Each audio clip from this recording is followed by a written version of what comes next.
Part of the reason we built Health Code the way we did, by sort of shifting the three pillars of human nutrition, the macronutrients, carbohydrates, proteins, fats, was acknowledging what each of them does to a hormone called insulin. Now, most people just think of insulin in the context of diabetes, but the truth goes, of course, well beyond that.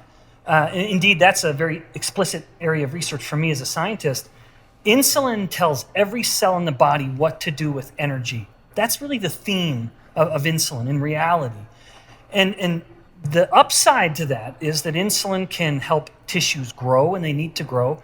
The downside is that when insulin is chronically elevated, tissues never get a break. Then you have cells that are, if you will, aging a little faster than they would normally. And some cells, like fat cells, getting much bigger than you would want them to get.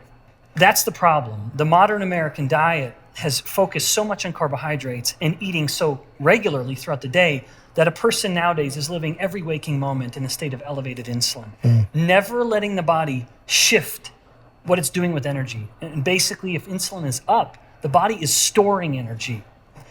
That's not a good way to control body fat, for example. If insulin is down, the body is using energy. It's mobilizing it. Literally, metabolic rate will be about 300 calories higher, and you shift to relying more on fat for fuel.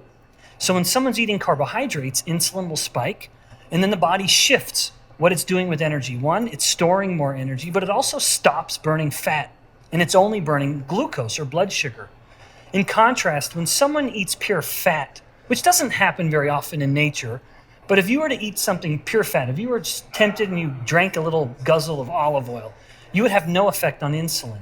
The body continues to use energy, it doesn't store it, and it continues to burn fat because insulin stayed low. And then protein's kind of in the middle of that.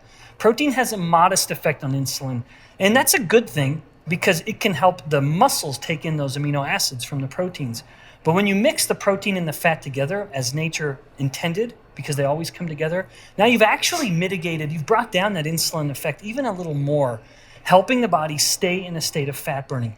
One of the biggest motivations for me to formulate Health Code Complete Meal the way we did was to help the body be metabolically flexible.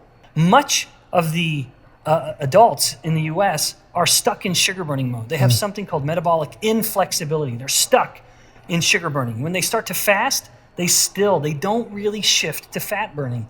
By allowing insulin to come down, which we can do by manipulating the macros or managing the macronutrients in the way we have, now we've allowed the body to shift into fat burning.